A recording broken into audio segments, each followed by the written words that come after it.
Pedro Duran também está aqui conosco. Ministra, Pedro, por favor. Obrigado, Elisa. Bom dia. Obrigado, ministra, pela conversa com a gente aqui na CNN. Eu, nos 2 anos e meio que tive no Rio de Janeiro, eu sempre me intriguei com a investigação sobre a morte da Marielle, ministra, porque me parecia que alguma coisa estava errada, alguma peça não estava encaixando no quebra-cabeça. Demorava muito, as provas muitas vezes iam em direções opostas, me parecia confusa a investigação, difícil de entender os passos. E acho que o julgamento ele acabou revisitando um pouco a história desse crime, desse caso que chocou não só o Brasil, mas o mundo. A minha pergunta é, vocês consideram que já tem todas as respostas sobre o assassinato da sua irmã?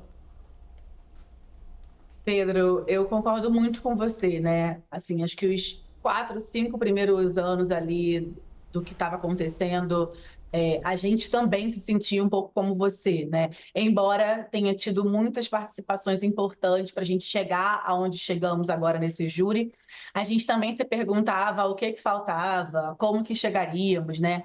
E só para dar um exemplo clássico do que você está falando e do que também eu sinto partilhando com você, na sexta-feira após o resultado, o presidente fala com a minha família, né? Fala ali com meu pai, com a minha mãe, e meu pai faz uma fala que se talvez o presidente não tivesse voltado, a PF não tivesse também entrado e tantas outras coisas acontecendo, o ministro Flávio Dino e outras pessoas do MP que também confiaram, né?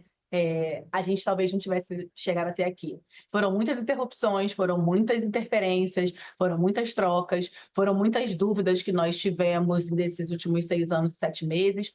Então, quando você me pergunta se ainda falta alguma resposta, eu acho que falta porque a frase, né, as frases que ecoaram o Brasil e o mundo nos últimos 6 anos e 7 meses é quem mandou matar a Marielle e por quê, né? A gente tem aí esses 2 cidadãos agora que estão aí com esse passo mais avançado, mas ainda assim falta, né, a gente ter a confirmação, a sentença, o resultado dos mandantes de um crime que, né, por qualquer que tenha sido a motivação, nenhuma pessoa neste mundo merece ser assassinado como a Mari e o Anderson foram.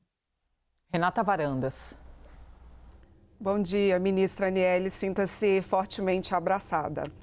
Ministra, eu te pergunto, vocês comemoraram ali a decisão da Justiça, só que no fim das contas, quando a gente faz a conta e se pergunta, tá, quanto tempo eles vão ficar presos e quando que eles vão sair, os assassinos vão sair.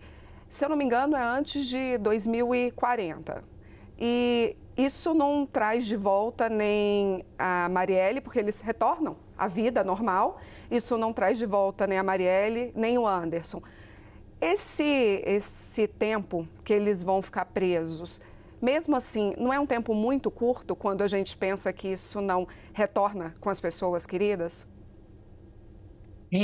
Eu acho que tem um simbolismo por trás de tudo que aconteceu no caso da Mari e do Anderson, né? Eu acho que é mais por isso e menos pelo tempo, eu diria, sabe? É que nem a história do perdão, ele pediu perdão para a família ali, essa história do tempo também que você traz agora. São fatores e circunstâncias que, assim, independente do tempo que eles venham a ficar, a Mari não volta, né? Assim, isso para a gente é que é impossível falar ou se pronunciar sem embargar a voz, sem ficar emocionada.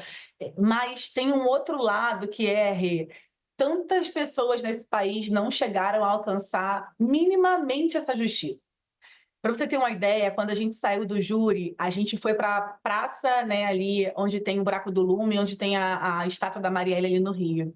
Tava o pai do João Pedro, tava a Ana Paula, mãe do Jonathan, tava, assim, a Bruna, né, que perde o filho com um tiro de fuzil nas costas, e aí quando eles abraçaram a mim, meus pais e a Luiara, eles falaram, olha, a justiça não chegou para a gente, mas chegou para vocês. Então, eu acho que o caso da Marielle, primeiro que tem ali a divisão, né, de uma política antes da Marielle, uma política após o assassinato da Marielle, e tem também agora essa resposta. Então, eu acho que independente um pouco do tempo, o que eu estou querendo dizer é que ela não volta, mas eu acho que esse julgamento, essas sentenças, né, como foi conduzido após, com tantas pessoas importantes à frente, traz um recado, como a própria juíza fala, né, para os tantos Elcios e Rones que ainda existem por aí. Então, eu tenho tentado focar mais nisso do que focar nesse tempo, porque para me ajudar a digerir tudo que eu senti ouvindo aqueles homens falarem, na frieza que foi,